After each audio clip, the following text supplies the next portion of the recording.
MicroStrategy just did something that no one was expecting.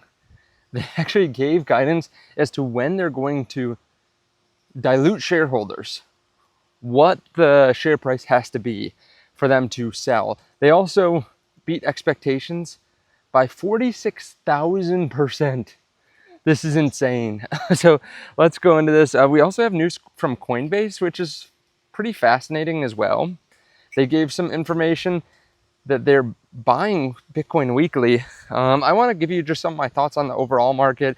I am here with the Bitcoin baby, so you might hear him in the background, and hopefully it's not too scratchy. I am trying out a new wireless mic. Hopefully it's a little bit better than just the iPhone microphone, but let's get into it. MicroStrategy just announced earnings, and they were much better than expected. The EPS expectations was -7 cents, and they had something like $30 instead. So instead of -7 cents, they earned $30 per share, which is kind of insane, right? $30 per share. The share price is $400. So based on this quarter, they're selling at like a 3.5p, which is just insane. But of course, it is a bit of an outlier. They appreciated a lot, or Bitcoin appreciated a lot. Oh, someone flying at me. Bitcoin appreciated a lot this quarter, which has definitely made their earnings go up. That's how they have earnings now. They can count unrealized profit. So it is quite fascinating to see them beat by 46,000% though. It's even got the Bitcoin baby fired up here, but 46,000% beat. Obviously, Wall Street doesn't know what they're doing, or they just don't care enough to update their price expectations, or their price estimates, their EPS estimates. Something that was really fascinating too that they announced, they put out in plain English when they're going to be diluting shareholders. You know, they dilute shareholders by selling more shares at the money, and it's been kind of questionable when they're going to do that versus when they're going to have new IPOs, right? So they have their STRC that they're selling right now, which I think they did 2.5 billion already. That was upsized. Now it looks like they're doing another 4.2 billion to buy more Bitcoin. They said though that when the MNAV is below 2.5, they're not gonna do an at the money offering.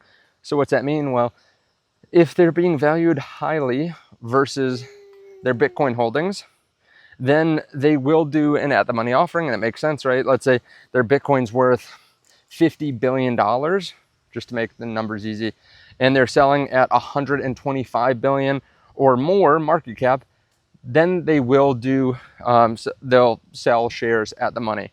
So basically, hey, if there's an extreme premium, then we'll sell shares. Otherwise, we'll find other ways to buy the Bitcoin, which I think it's good for them to kind of outline this for investors so that investors know, hey, if we're selling at a 2 MNAV, right? If we're under a certain level, then I don't have to worry about them just going and diluting me to buy more Bitcoin. Although throughout the long term, I don't think it really matters. If there is a premium, a significant premium, even a 50%, I think it's worth diluting for, because, you know, if you own a smaller part of a company that just goes and literally dilutes to buy more of the underlying asset that you want to hold on to, it's not like it's diluting your future earnings potential, because you can earn more because there's more Bitcoin and you just have a smaller part of that larger earnings.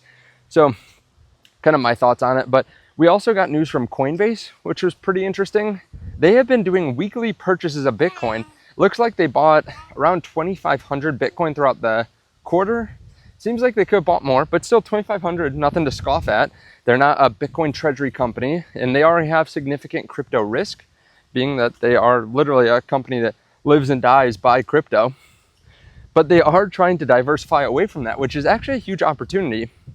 They are going to tokenize stocks. So they're going to create a market for, let's actually go this way. It's quite windy over here. They are going to tokenize stocks and allow trading on their platform.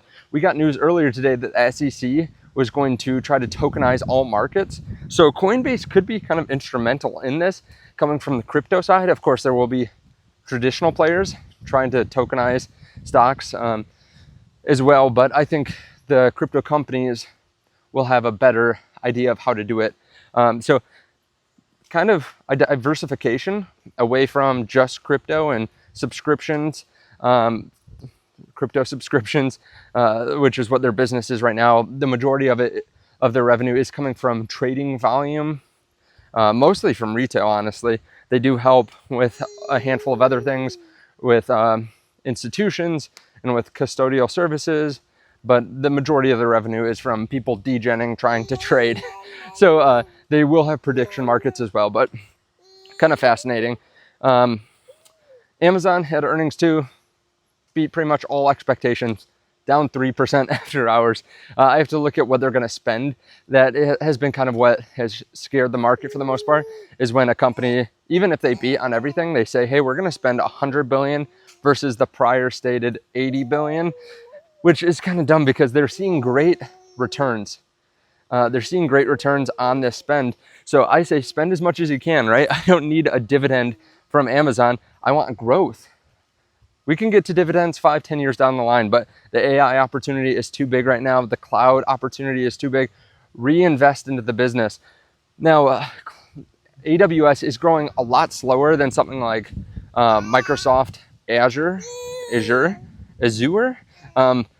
It's 17% versus 34% year over year, which obviously is a lot slower. It is bigger, but it's maybe 30-40% bigger and growing at half the pace. So Microsoft re-accelerating while Amazon is slowing down, but that also shows the possibility of, you know, what can happen in the future as well. Now, I want to hear your thoughts. Overall, I think the market is looking pretty good these days. Like, people are pretty down, and in my last video, I explained why the market's not up today. There's actually a lot of fear over what's happening tomorrow. So check that video out if you haven't seen it. But I think we're in a really good place for the market to be scared and for us to be at $116,000, just 7% away from all-time highs. That's crazy. That shows you how far we've come. Zoom out. If you look, this is one of the highest prices Bitcoin's ever traded at in its 16-year history. And we've spent 80 days above 100K. We spent like the last 3 weeks over 110K. Bitcoin's just kind of coiling up here, in my opinion, and it looks bullish.